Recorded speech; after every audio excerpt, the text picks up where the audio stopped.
Welcome to Think Big with Dan and Qasim. Join hosts Dan Melnick and Qasim Masood as they explore big ideas, limitless possibilities, and engage with visionaries, entrepreneurs, and thought leaders who dare to dream big, get inspired, motivated, and find practical tips for personal growth. Think big, dream bigger, and ignite your potential. All right, welcome to Think Big with Dan and Qasim, and our guest today is Adam Sandman. So, Adam, if you want to go ahead and introduce yourself, tell us where you live and what you do for a living. Hi, everyone. My name's Adam Sandman, and I'm the founder and CEO of Inflectra. And Inflectra, we're a software company that helps companies improve the quality of their software delivery. And I founded the company 17 years ago and been growing it with my excellent team ever since. And we're based and headquartered in the Washington, D.C. area where I'm calling from today. But we do have teams around the world in various geographies, pretty much in every continent, which is kind of exciting. And in fact, I was in Germany before Thanksgiving to meet some of our team members in Europe and attend some conferences there. That's awesome. So how did you get the idea to start this business? Well, Dan, the question is interesting because a lot of times you have a lot of ideas, but they come from periods in your life and then they sort of culminate when the time is right. So they sort of germinate. So what happened is I've been working in the software industry for, I guess, 10, 12 or so years before I started the company, working for consulting firms. And in those firms, we had to manage software development, manage software testing, manage all the different parts of the software lifecycle. And as a project manager / system architect, I hated testing. And it's true, despite the fact that we do a lot of work with the software testing community, and I was in software testing conferences last week, I was found testing to be the worst part of software delivery. And even when we moved to agile methodologies, it was still probably the most painful part. And so the original genesis of the company was that was the most painful part for me and all my teammates. And then talking to other members of the company I work for, it was a common theme. And then we looked at tools in the industry that could meet the need. And we did find a couple. They were very expensive. They were old. They were hard to use. And they wouldn't license for a consulting firm. You had to buy it per client, various other reasons. And so I saw a gap in the market. But then I really kind of waited a bit because, life happens. And then there was an acquisition in the industry. Some of the competitors of that tool got bought, and there was a disruption. And at the same time in my life, I was ready from a personal standpoint to launch a company. I had young children at the time. They were a little bit older and but were right. And so the market was primed. And so that's why I launched the company in 2006, right before the financial crisis, of course, which is always a fun time to start a business. Makes sense. Like, as of today, can you just talk more about the business? Like, who is your customer and how are they using your business today? Right. Yeah. Our customers are typically, they're not exclusively, medium to large companies. So we don't focus much on the small size companies, typically medium to large companies that are focused on software development, software delivery of large, complex, mission critical systems, particularly in industries where you can't make a mistake. So think of healthcare, medical devices, finance, banking, insurance, supply chain, aerospace, automotive, those types of industry where if you build software, whether that's a system that's a website you're using or it's a self-driving car, it's a medical device, it's a medical system that will do pharmacy delivery, all of those kinds of systems. If they make a mistake, people die, cars crash, planes won't take off, air traffic control systems go down, ... Those are the types of client we're servicing. And our product really helps them do a much better job, hopefully, of managing the software delivery, development, testing, designing, ideation process from end to end for those kinds of industry. Because a lot of times these companies, they're using tools that weren't built for that critical of a system. In some cases, they're using, unfortunately, spreadsheets, Word documents, Google Sheets to manage all this, easy to get data lost. They might be using tools that were built for startups and, a much less regulated industry and trying to make it all work. So we give them an integrated suite that guarantees that they will have a quality product at the end over multiple releases. So in what stage would somebody use your product? Is it more of like if they're building out like a new system, or if they're adding features to their current system? Like, where would it be relevant for a company to come in and use you? Great question. And it does depend a little bit on the company and their scale. So typically, we don't typically service a lot of startups with brand new ideas that are about to hit the market. They would usually want a bit more scale before they use the product. The exception, I would say, at the beginning would be if you're a company that's coming up with a software product that is going to be highly regulated later. Imagine it was a startup that's going to work in biotechnology or aerospace, self-driving self-driving cars, or these new flying Uber taxis in the air, that kind of thing. Anytime you're dealing with a plan to go large later, you should start doing it right at the beginning. So I would say at the beginning, it's useful to get things done right. So that's definitely one use case. Another use case is you've had a product that you've got a proof of concept, you've got through the early stages, you've got funding, you're now starting to take this to the next stage where you need to develop a product that's going to be robust, not just an MVP. So the second phase would be going from an MVP to pre-production. That's another good phase where you might adopt our product, whereas before you'd gotten by with something that was less sophisticated. And then the third case would be you're in production, you're getting feedback from customers, your users, you're adding new features, and you want to add features without breaking what you already have. And that's a very hard process. Once you're live with the system, the room for error is less actually than when you're going live with the MVP sometimes, because you've got to keep what's working whilst adding functionality, like doing surgery whilst the patient is alive. And so I think those are the three typical use cases. There are some other more specialist ones like cloud migrations, moving infrastructure, everything has to work on a new platform, replatforming, things like that. But generally speaking, it's when you're going to take something that's maybe not mission critical, make it mission critical, that it becomes imperative. Makes sense. So in terms of client acquisition, like what has been the best channel and best strategy for you to scale and grow this business? Yeah, that we've tried several different channels, which is like anything, you try inbound, outbound channel sales. Inbound has generally worked well. So first thing, because we're selling a relatively sophisticated product that has industry use cases, it's not something you're going to buy and literally implement in a day or two. It may take a few weeks. There's a change management component. Someone's going to have to change how their team works. So if we were to email you and say it's free and you've never heard of us and you don't need this right now, you're not going to do anything. So generally, cold outbound does not work super well for us, just because it requires enough change at the client side that they have to be ready to buy. So inbound has been very successful, white paper based, webinar based. That high content consultative approach works well. Direct outbound not work so well. But on the other hand, channel partners is an area we're tapping more and more.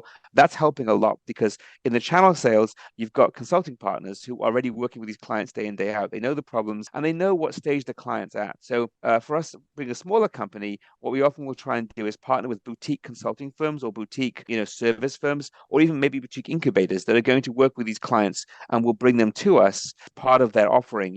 They will help the client, improve their testing or improve their project management, and they need tools to do that, and they recommend our tools. So they're able to provide services and change management and the product. So channel sales, particularly medium to small consulting firms, works well. And then as we get bigger, we aim to crack into more of the GSI, the global system integrator market, where we're probably a bit small. And if anyone's listening to this podcast about and looking about channel acquisition, it's important to have what I would call partner match, not partner mismatch. So if you're a small company, you're trying to partner with Deloitte, it's not going to be a good fit. They're too big. They won't have the attention span for you. So for you to find a smaller version of Deloitte, a regional consulting firm or an industry boutique special firm that focuses on life sciences or your particular use case, that works very well. And then you aim was then to grow to one of the big five down the road, or big four, however many there are these days. And that's something we had to learn along the way, which I think took trial and error, but we finally, I think, cracked the code on that. So do you offer your own consulting too, or is it pure play SaaS? Pure play SaaS and on-premise SaaS. So when we talk about SaaS, that's our revenue model. It's all subscription-based, but we offer it cloud and self-hosted, and that's because of the industries we serve. So the revenue is still 100% recurring, flat, but we offer it on both deployment models. So when you hear SaaS, I often think, is it the business model SaaS or is it the technical architecture SaaS? And you can do both. But we do no consulting, I would say, or almost no, just some limited training, and even that we do mostly online. So that, because the problem then is if you start to do a lot of consulting, there are two downfalls. One is you start to make your product designed only so your consulting team can use it. So it stops being a general purpose self-service product. It becomes too hard to use. And the second thing is you're going to cannibalize your channel partner revenue. If I'm a consulting firm and you're consulting as well, why do I want to partner with you? So I think it's really important to understand what business you're in. It's okay to be a consulting firm that has in-house tools. We have quite a few partners that do that. And then when they try and productize that in-house tool, they always find it much, much harder to monetize that tool than they thought. So that's one thing I would say is if you're going to start off as a product firm, be a product firm. If you're going to be a service firm, be a service firm, and have tools to accelerate your services. Don't confuse that with being a pure play SaaS firm. I've seen so many companies take a product that worked internally and try and use it very, very hard because the product market fit was internal. It was never necessarily validated externally. For sure, yeah. It's important to understand who you are, who your partners are, who you can partner with to help you scale your business. So on that note, what would you say say is your biggest challenge that you're facing in the business today? Well, I think like anyone, it's probably growing in revenue and top line. Top line is always the key problem. Brand building when you're a smaller company. For those who may not have known, we have not raised any money, so we're still internally self-funded, bootstrapped, whatever the term du jour is. And that means you don't have the resources to compete with let's say, which we do compete with, like an IBM or Atlassian or Microsoft. So you have to be much more, targeted in your marketing. You've got to be very, very focused in where you're spending. So the challenge, I think, for us has always been brand building, and then obviously the lead gen side. One thing we found interesting on the channel side that has been a challenge, particularly recently, is because of COVID, a lot of our consulting partners have moved from project work to staff augmentation work. And that was a secular trend over the last 3 years during the COVID and post-COVID. And I think because of that, they're not doing projects as much. They have less direction on the tool, so they can't recommend to clients. So we found that a lot of our consulting partners have less power in the market to be able to recommend products. They're more driven by the clients. And so what we've done to sort of mitigate that trend has been to start to build more of an ecosystem, which is not just service partners, but also technology partners who have complementary solutions. And when you put those together, the whole is bigger than the sum of the parts. I would say that's been one of the challenges, is trying to make sure we can find the right kind of work for a consulting partner that is not just implementing our product, but implementing it with our product and including other integrations that may be useful for the client. And that gives the client a stronger value proposition to use our partner. It gets our partner more of a value proposition to work with us, and also our other technology partners to work with us. So I think that's one of the challenges, has been how to craft this ecosystem. It's been much more challenging than I thought it was a year ago. We thought a service technology partner could be split very neatly, and it really hasn't worked out that way. So in terms of scaling, it's like, what does a typical sales cycle look like for you? Like, how long is it? I guess that's the other challenge. It's really lengthened. It used to be, say, 3 months. So a typical sales cycle would be inbound lead comes to us. They might sign up for a trial. They might want to talk to us first. Either way, there's going to be a trial where they will sign up for a trial, typically 30 days of the product. We'll do a discovery call. Now, some clients are fully self-service. They don't really talk to us much. They just try it and buy it, especially if they're a referral or have used it before. Otherwise, we'll do a discovery call, about 30 minutes, and then we'll do 1 to 2 1-hour web, online Zoom demos. And that's typically the initial engagement. And then traditionally, that would take about 60 days, 30 days to go through legal compliance and purchasing. And then, so 3 months later, they would buy an initial license.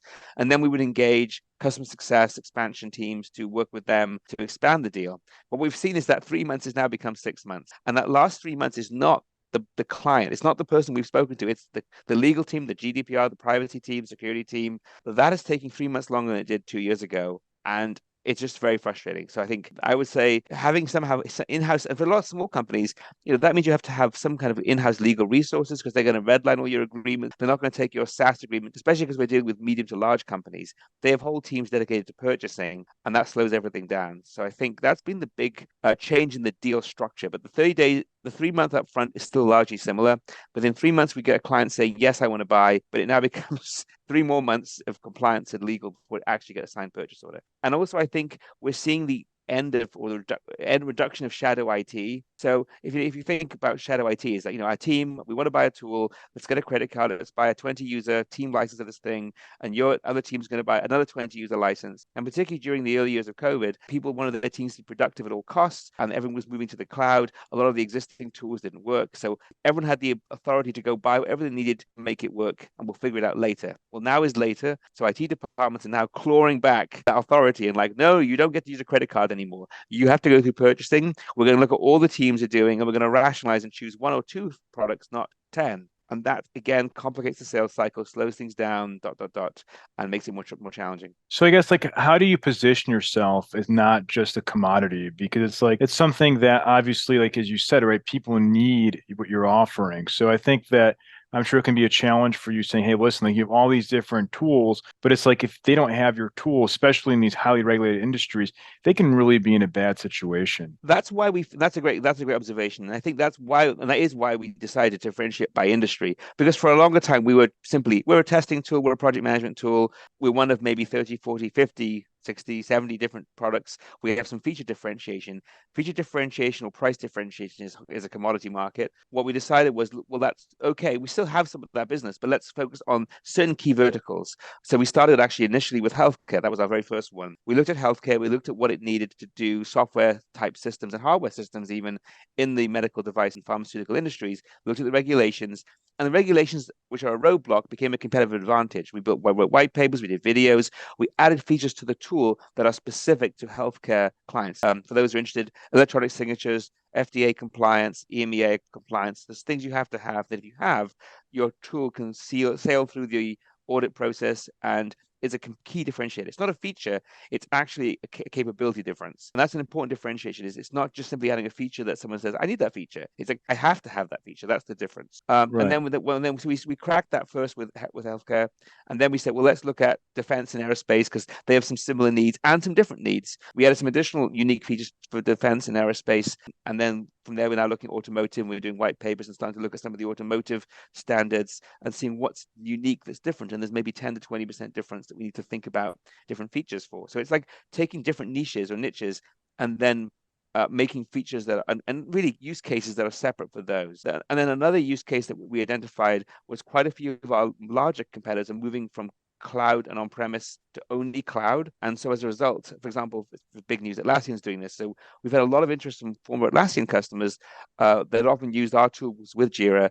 And now we're like, well, your tool can do some of what Jira does. So we actually invested in adding some features to close the gap, specifically for clients that need to be on premise or off the internet, for example, national security, Swiss banks, a lot of European banks actually, and insurance companies, they need to be off the internet, or they want to be in a private cloud where they control the encryption keys. They want to have it in their Azure instance. They don't want to be in a public SaaS environment, and that's a much harder use case. It's not in the sense that if you can't meet that use case, it's not we can almost mate it. No, you either have it or you don't. And it's a much crisper need than say, I like this feature, I like that feature, or this price and that price. So we've had clients that have told us, we have to migrate by February next year. That's a hard date because at that point, that product stops being available on our infrastructure. So if you find examples of hard migration and hard switch points. The soft switch point is, this product's too expensive, it's too hard to use, the team doesn't like it. Well, if they discount the price, the client will like it more. So whenever you're competing with people and talking to them and finding out why they want to move to your product,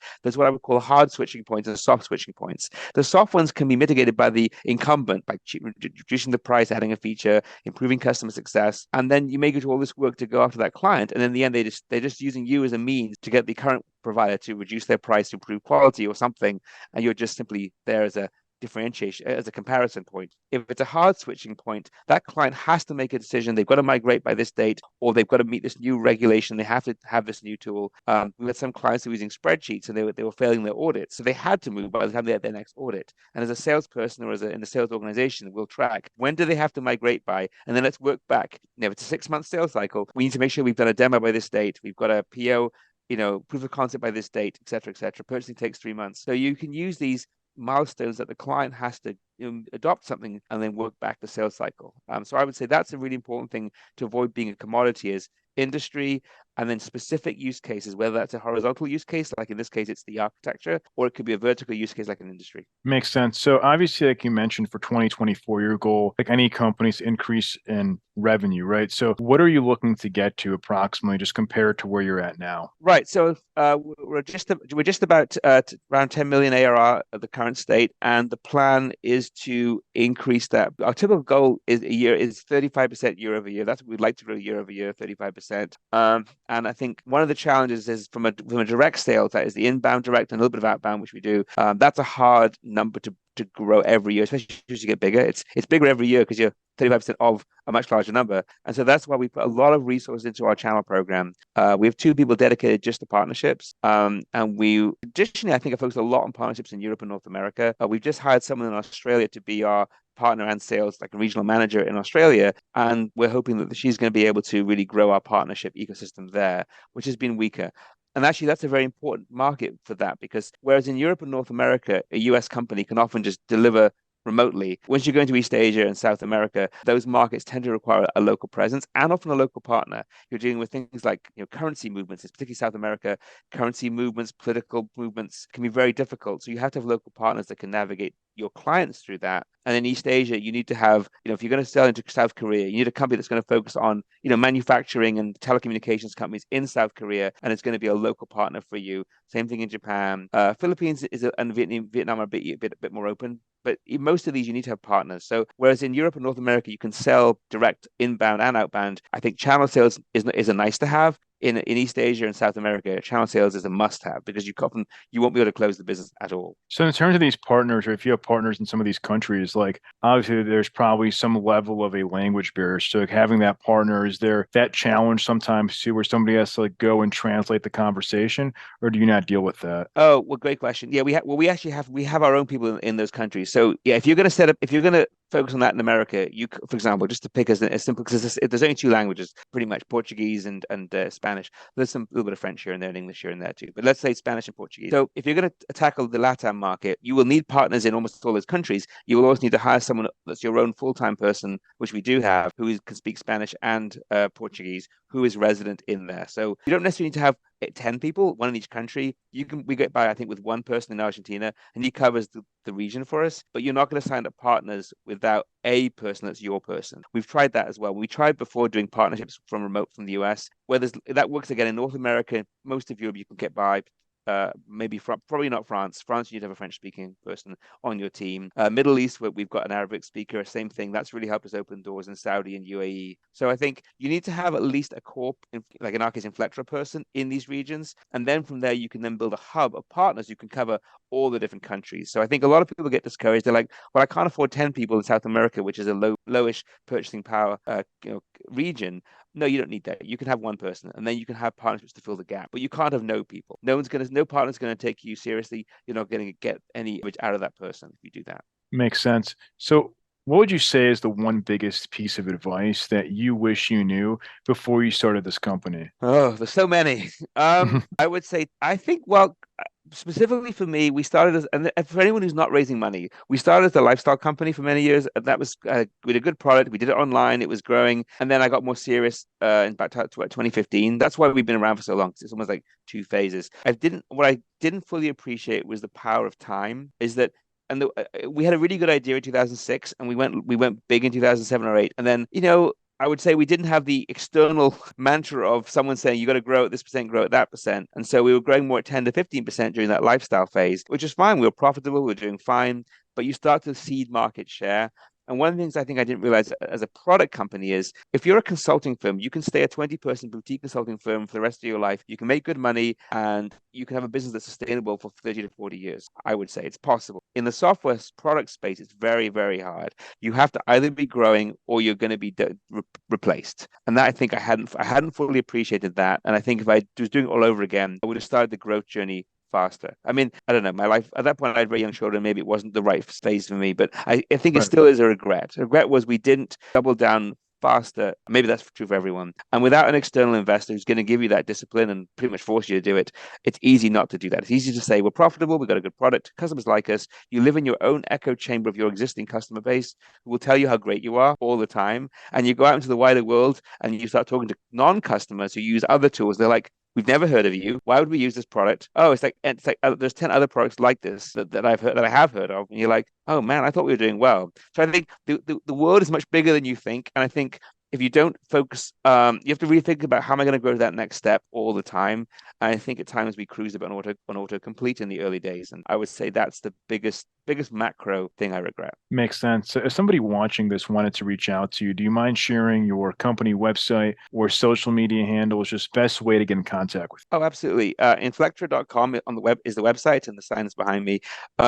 Personally, LinkedIn, Adam Sandman on LinkedIn, and also adam.sandman@inflectra.com is my email address. All of those are good mechanisms.